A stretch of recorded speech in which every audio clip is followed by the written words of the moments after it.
గౌరవ పెద్దలు పద్మారావు గారికి, మా కార్పొరేటర్లు, అదేవిధంగా వివిధ సంఘాల నుంచి, వివిధ అసోసియేషన్స్ నుంచి వచ్చిన పెద్దలకు అందరికీ నమస్కారాలు.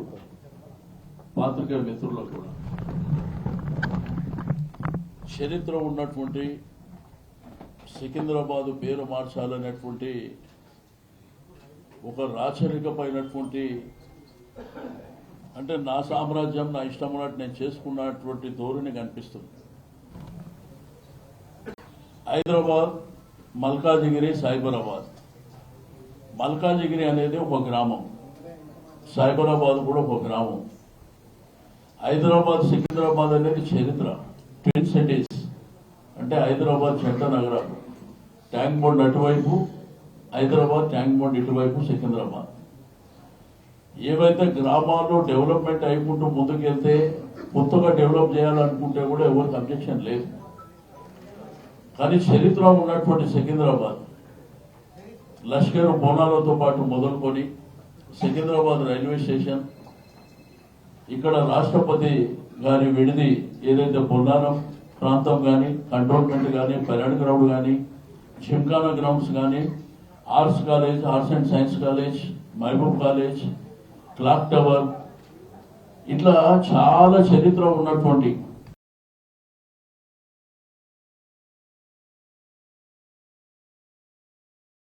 రాజశేఖర రెడ్డి గారు పైలాన్ వేసారు బుధపున ప్రాజెక్టు దగ్గర. అయితే సికింద్రాబాద్ లో పుట్టి పెరిగినటువంటి మేమందరం, ఇక్కడ ఉన్నటువంటి ప్రతి ఒక్కరు కూడా మా సంస్కృతి, మా సాంప్రదాయాలు, మా కల్చర్ అందరూ కలిసిమెలిసి, హిందువులు, ముస్లింలు, సిక్కి, సాయి, మరి సర్దార్జీ గారు ప్రతి ఒక్కరు కలిసిమెలిసి కలివిడిగా ఉండేటువంటి ఈ సికింద్రాబాద్ కల్చర్ని, సికింద్రాబాద్ పేరుని మరి దెబ్బకొట్టాలనేటువంటి నిర్ణయం ఏదైతే తీసుకుంటున్నాం ముఖ్యమంత్రి, డిలిమిటేషన్ చేసేది 150 డివిజన్లు ఉంటే 300 డివిజన్లు చేస్తామని. అది ఎట్లుందంటే ప్రజాపాలన కాదు, ఇది ఒక రాక్షస పాలన, రాజ్యం మాదింది, మేము ఇష్టం ఉన్నట్టు చేసుకుంటామని. ఎవడన్నా 9 రోజులల్లా డీలిమిటేషన్ చేస్తాడు. గ్రేటర్ హైదరాబాద్ 1,50,00,000 జనాభా ఉన్నటువంటి గ్రేటర్ హైదరాబాద్ లో 9 రోజుల డీలిమిటేషన్ అంట. స్టేక్ హోల్డర్స్ అడగలే, ప్రజలను అడగలే, ప్రజాప్రతినిధులు అడగలే, కార్పొరేషన్ నడిపిస్తున్న మేయర్ గారిని కూడా అడగలే. 9 రోజులల్లా గూగుల్ మ్యాప్లు తీసుకొచ్చి మార్కింగ్ చేసి ఇది మార్చేస్తున్నామని చెప్పి, మీ తాత జాగిర్ అనుకుంటున్నా మార్చడానికి. కాబట్టి ఈ విషయంలో ప్రభుత్వం విడ్రా చేసుకొని సికింద్రాబాద్ పేరు సికింద్రాబాద్ జిల్లా కార్పొరేషన్ లేదు, లష్కర్ జిల్లా కార్పొరేషన్ పెట్టే వరకు మేము వెనక్కి తగ్గే ప్రసక్తి లేదు. దీంట్లో కలిసి వచ్చే రాజకీయ పార్టీలు, కలిసి వచ్చే స్వచ్ఛంద సంస్థలు, ప్రజలు, రెండోది వ్యాపారస్తులు అందరి సహకారం తీసుకొని కార్యక్రమాలను చేపడతాం. 11వ తేదీన ఉదయం 10 గంటలకు లీ ప్యాలెస్, బాలబ్రాయ్ మన ఆ ప్రాంతంలో ఆ ఫంక్షన్ హాల్లో మీటింగ్ ఉంటుంది. కాబట్టి దయచేసి నేను మీడియా మిత్రులకు ఇన్వైట్ చేస్తున్నా, అన్ని స్వచ్ఛంద సంస్థలకు ఇన్వైట్ చేస్తున్నా.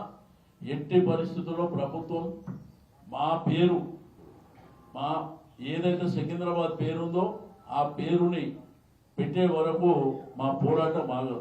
అనేక రూపాల్లో చేస్తాం, శాంతియుతమైన పోరాటమే చేస్తాం. సికింద్రాబాద్ రైల్వే స్టేషన్ నుంచి గాంధీ స్టాచ్యూ వరకు 17th ఫస్ట్ ప్రోగ్రామ్ టేకప్ చేస్తున్నాం. ఆ తర్వాత రకరకాల కార్యక్రమాలు ఉంటాయి. ఎట్టి పరిస్థితుల్లో ఈ ప్రభుత్వాన్ని మాత్రం వదిలిపెట్టే సమస్య లేదు. మేము అడిగేది అన్నప్పుడు సికింద్రాబాద్ పేరు మారితే మా కన్న తల్లిదండ్రుల పేరు మార్చినట్టు అని చెప్పారు. అంతకంటే అటాచ్మెంట్ ఏముంటుంది, బంధం ఏముంటుంది. కాబట్టి ఇవన్నీ మీకు బల్కంపేట ఇళ్ళమ్మ దేవాలయంలో కళ్యాణం జరిగితే కొన్ని లక్షలాది మంది వస్తారు. అంత చరిత్ర ఉన్నటువంటి సికింద్రాబాద్ ప్రాంతాన్ని, ఇక్కడ వినాయక టెంపుల్ కానీ, ఇక్కడ ఉన్నటువంటి మహంకాళి టెంపుల్ కానివ్వండి, అనేకమైనటువంటి దేవస్థానాలు ప్రజలకు ముడిపడి ఉంటాయి. మేము ఎక్కడోడు మీరంటే దేశ విదేశాలకు ఎక్కడ పోయినా మేము సికింద్రాబాద్ అని చెప్తాం. కానీ ఈరోజు సికింద్రాబాద్ పేరే తీసేసినాక మేము మల్కాజిగిరిలో మనం చెప్పుకోవాలా? సైబర్ ముఖ్యమంత్రికి ధైర్యం ఉంటే హైదరాబాద్ పేరు మార్చమని చెప్పు తమ్ముంటే. అది మాత్రం శాత కాదు, కానీ మాట్లాడితే అసెంబ్లీలో కూడా చూస్తున్నారు, మీరు బయట చూస్తున్నారు. ఆయన కనీసం భాష కూడా మాట్లాడడానికి రాదు. పేరుని ఇష్టానుసారం మార్చేస్తే ఊరుకుంటాం అనుకున్నా. సికింద్రాబాద్ ప్రజలందరినీ కదిలించేస్తాం, మీ ప్రభుత్వం మెడలు ఉంచుతాం, మా పేరు శాశ్వతంగా ఎట్లయితే 220 సంవత్సరాల నుంచి ఉన్నటువంటి పేరుని శాశ్వతంగా ఆ పేరు ఉండే విధంగా ఈ ప్రభుత్వాన్ని తిరిగి వచ్చే వరకు మా పోరాటం ఆగదు. చాలా రూపాయల కార్యక్రమాలు టేకప్ చేస్తామని చెప్పి నేను ఈ సందర్భంగా తెలియజేస్తూ, మరి ఈ రోజు వచ్చినటువంటి ప్రతి ఒక్కరికి పేరు పేరున అభినందనలు తెలియజేస్తూ, నేను కంటోన్మెంట్ నాయకులు కూడా మాజీ బోర్డు మెంబర్లు కానీ అదేవిధంగా డివిజన్ ప్రెసిడెంట్లు కానీ అందరూ కూడా రిక్వెస్ట్ చేస్తున్నా, ఎల్లుండి జరిగే కార్యక్రమంలో మీ కంటోన్మెంట్ నుంచి కూడా ప్రతి వార్డు నుంచి ఒక 150-200 మందిని మీరు ప్లాన్ చేసుకోండి. ఎందుకంటే మనం చాలా కార్యక్రమాలు తీసుకునేది ఉన్నది, అన్నీ కూడా ఒక శాంతియుతమైనటువంటి వాతావరణంలోనే కార్యక్రమాలు తీసుకుంటాం. మన హక్కు, మన రైటు, ప్రజాస్వామ్యంలో మన రైటును మనం కూడగట్టడానికి, నిలబెట్టడానికి ప్రజల్ని ఐక్యత చేసి కార్యక్రమాలు తీసుకుంటామని చెప్పి తెలియజేస్తాం.